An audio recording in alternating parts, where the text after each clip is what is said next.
Hello दोस्तों, स्वागत है आपका अपने चैनल उपेंद्र मैथ में। आज है 24 सितंबर और 24 सितंबर के जितने भी करंट अफेयर बनने वाले हैं हम सभी को कंप्लीट डिटेल में देखेंगे। यह आपके सभी एग्ज़ाम जैसे एसएससी, बैंक, रेलवे या कोई भी वनडे एग्ज़ाम हो, सभी के लिए टॉपिक बहुत ही हेल्पफुल होगा। इससे पहले यदि आप हमारे चैनल पर हैं तो प्लीज़ चैनल को सब्सक्राइब कर लें, बेल आइकन को प्रेस कर लें ताकि हमारे द्वारा डाले गए वीडियो के अपडेट आपको मिलते रहें। और यदि आप जीके की तैयारी करना चाहते हैं तो हमारे चैनल से जुड़कर प्लेलिस्ट में जाकर वहां से आप हिस्ट्री, पॉलिटी, ज्योग्राफी और साइंस के सारे क्वेश्चन कंप्लीट कर सकते हैं। चलिए तो देखते हैं आज का हमारा जो नया टॉपिक है वह है पुरस्कार एवं सम्मान।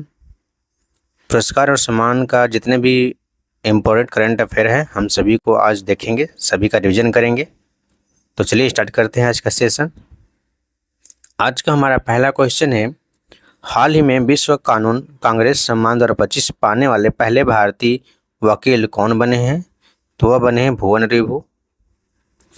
हाल ही में 34वें व्यास सम्मान 2024 से किसे सम्मानित किया गया है? तो है सूर्यबाला। हाल ही में कान फिल्म महोत्सव 2025 में प्रतिष्ठित पाल्मे डी ओ पुरस्कार से किसे सम्मानित किया गया है? जाफर पनाही को। हाल ही में जून 2025 में बंद किया गया जेसीबी पुरस्कार किस क्षेत्र से संबंधित है? साहित्य के। मार्च 2025 में महाराष्ट्र भूषण पुरस्कार से सम्मानित किया गया है राम तुषार को। 2024 में शांति के नोबेल पुरस्कार से किसे सम्मानित किया गया है? निहोन हिडान क्यो को, जो जापानी संगठन है। 54वें Dada Saheb Phalke life time achievement पुरस्कार 2024 से किसे सम्मानित किया गया है? मिथुन चक्रवर्ती को। प्रतिष्ठित महाराजा हरि सिंह पुरस्कार 2024-25 से किसे सम्मानित किया गया है? मनोज सिन्हा को। हाल ही में स्टॉकहोम जल पुरस्कार 2025 से किसे सम्मानित किया गया है? गुटर ब्लासेल को। हाल ही में जनवरी 2025 में प्रवासी भारतीय सम्मान पुरस्कार 2025 से किसे सम्मानित किया गया है? डॉक्टर सैयद अनवर खुर्शीद को। मई 2025 में फिजी देश के सर्वोच्च नागरिक सम्मान companion of the order of Fiji से किसे सम्मानित किया गया है? सुमित टप्पू को। मई 2025 में मेजर ध्यानचंद खेल रत्न पुरस्कार 2023 से किस बैडमिंटन युगल जोड़ी को सम्मानित किया गया है? चिराग शेट्टी और सात्विक साईराज रंकिरेड्डी को।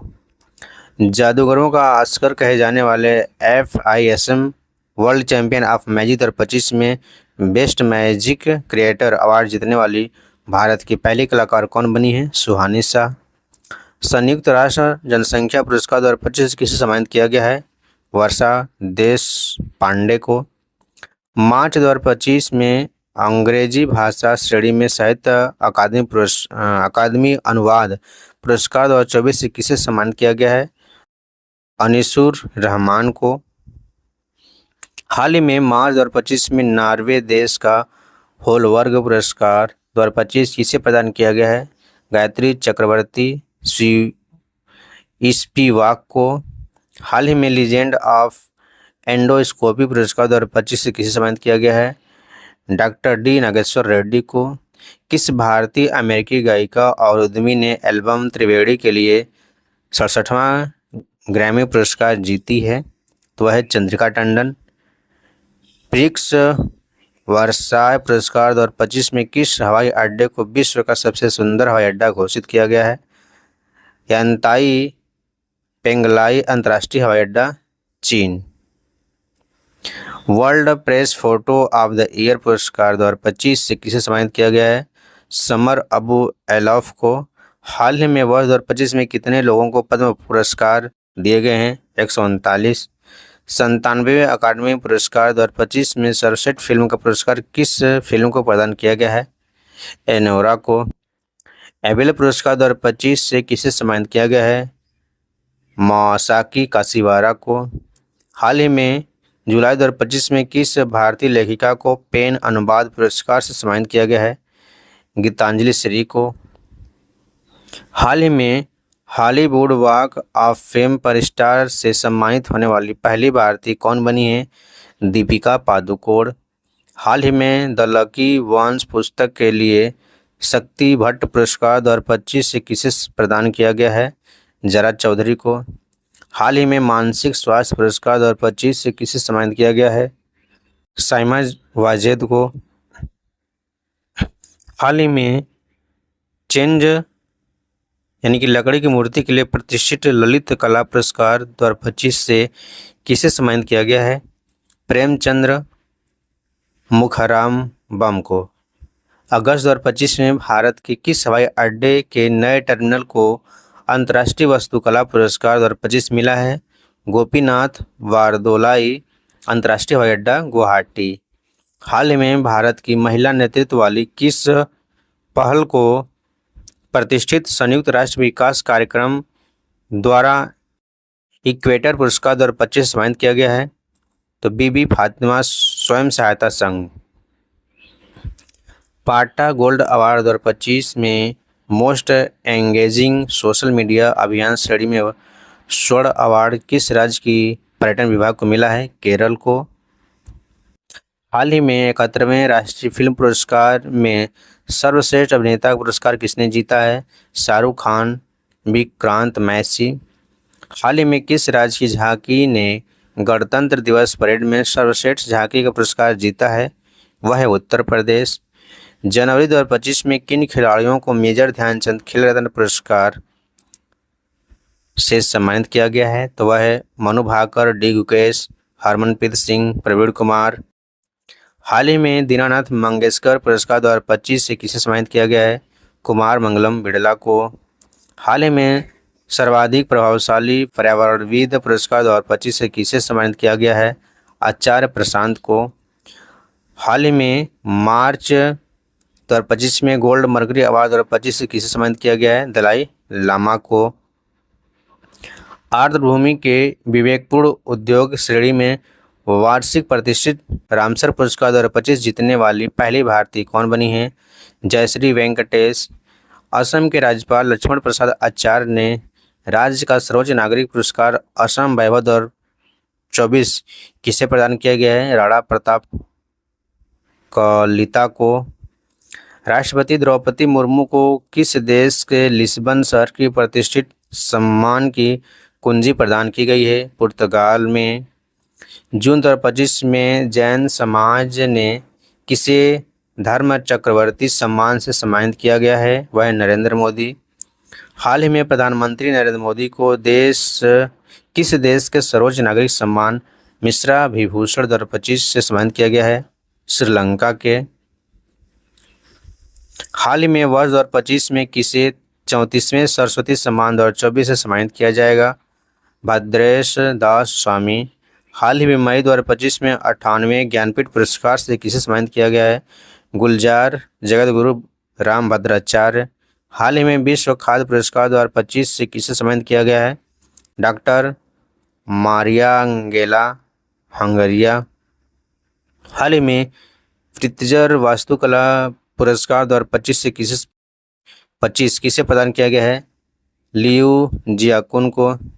हाल ही में 59वां ज्ञानपीठ पुरस्कार 2025 किसे प्रदान किया जाएगा? विनोद कुमार शुक्ला को। हाल ही में मिस वर्ल्ड 2025 का ताज किसने जीता है? ओपल सुचाता चुंगश्री को। हाल ही में किस कन्नड़ लेखिका ने अंतर्राष्ट्रीय बुकर पुरस्कार 2025 जीता है? बानो मुश्ताक। हाल में प्रतिष्ठित पीजी बिरला मेमोरियल पुरस्कार 2025 से किसे सम्मानित किया गया है?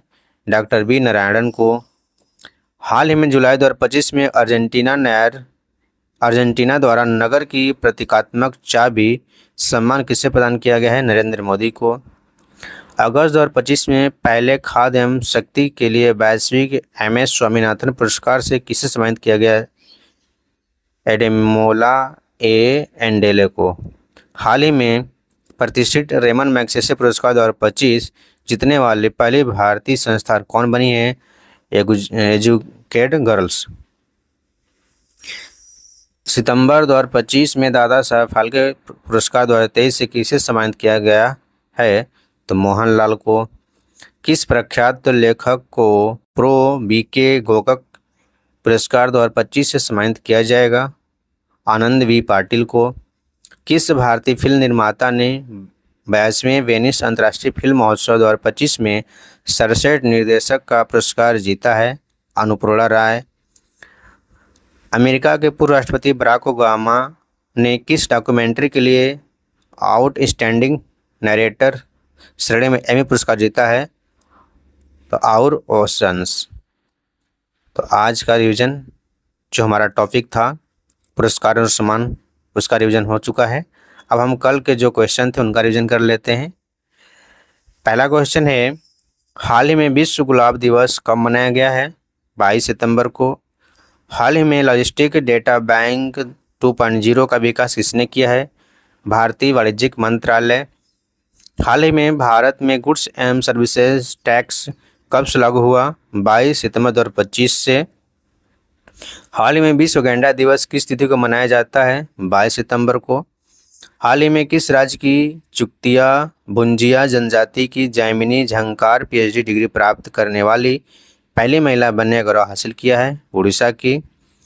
हाल ही में किस फिश के शोध से पता चला कि हाथ पैर किसी नए जीन के कारण नहीं बने बल्कि पुराने जीन के संयोजन एवं रिसाइकलिंग से बने हैं? Zebra fish.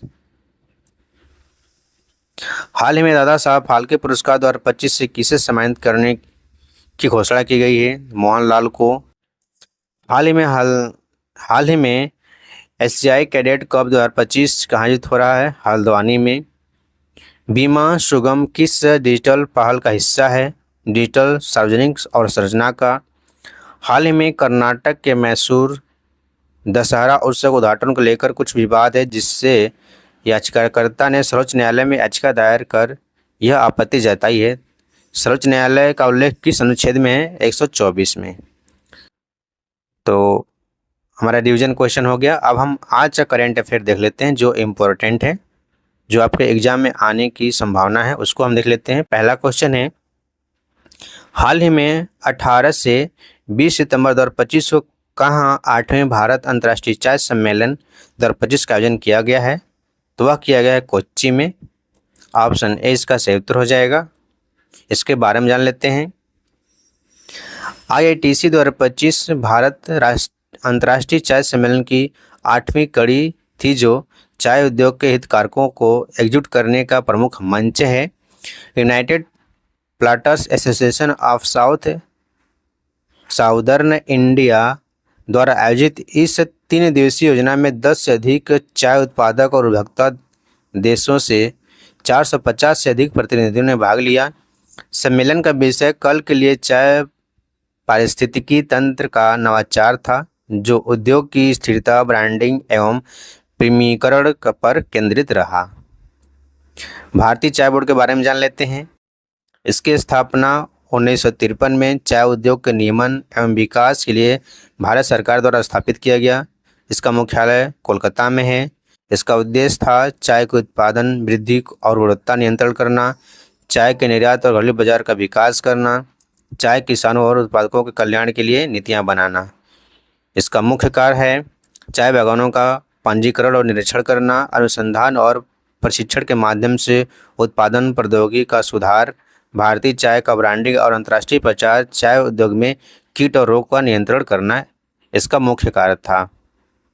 अगला क्वेश्चन है, निम्नलिखित में से कौन सा अंतर्राष्ट्रीय शांति दिवस 2025 का विषय है? तो है शांतिपूर्ण विश्व के लिए अभी कार्य करें। ऑप्शन ए इसका सही उत्तर हो जाएगा। इसके बारे में जान लेते हैं। अंतर्राष्ट्रीय शांति दिवस हर साल 21 सितंबर को सभी देशों और लोगों के भीतर उनके बीच शांति और आदर्शों को मजबूत करने के लिए मनाया जाता है। अंतर्राष्ट्रीय शांति दिवस 2025 का विषय शांतिपूर्ण विश्व के लिए अभी कार्य करें हैं। इसे याद रखिएगा, यह इम्पोर्टेंट है, एग्जाम में पूछ सकता है। संयुक्त राष्ट्र महासभा ने 1981 में अंतर्राष्ट्रीय शांति दिवस की स्थापना की थी। 2001 में अंतर्राष्ट्रीय शांति दिवस को अहिंसा और युद्ध विराम की अवधि के रूप में नामित किया गया था। इम्पोर्टेंट जो थीम है उनको देख लेते हैं। भारत के क्षेत्र में गणतंत्र दिवस की थीम क्या है? स्वर्णिम भारत, विरासत और विकास। अंतर्राष्ट्रीय योग दिवस की थीम एक पृथ्वी एक स्वास्थ्य है। और विश्व पर्यावरण दिवस की थीम क्या है? प्लास्टिक प्रदूषण को समाप्त करना है। स्वतंत्रता दिवस 2025 इसका है नया भारत विकसित भारत के विजन के साथ। अंतर्राष्ट्रीय महिला दिवस की थीम क्या है? कार्रवाई में तेजी लाना। विश्व वेब दिवस 2025 का थीम क्या है? आगामी दशक का फोकस नया समावेशिता और नैतिक शासन होगा। अंतर्राष्ट्रीय सहकारिता वर्ष 2025 के बारे में उसका थीम देख लेते हैं। सहकारिता एक बेहतर विश्व का निर्माण करती है। अगला क्वेश्चन है, निम्नलिखित में से किस राज्य के उप मुख्यमंत्री ने 16 सितंबर 2025 को महिला स्वास्थ्य स्वयं सहायता समूह सदस्यों के लिए पहचान पत्र जारी करने की शुरुआत की है? तो है तमिलनाडु। ऑप्शन 20 का सही उत्तर हो जाएगा। तमिलनाडु के उप मुख्यमंत्री उदयनिधि स्टालिन ने 16 सितंबर 2025 को महिला स्वयं सहायता समूह सदस्यों के लिए पहचान पत्र जारी करने की शुरुआत की। उन्होंने स्वयं सहायता समूहों को 3,500 करोड़ रुपए के ऋण वितरण का भी निरीक्षण किया।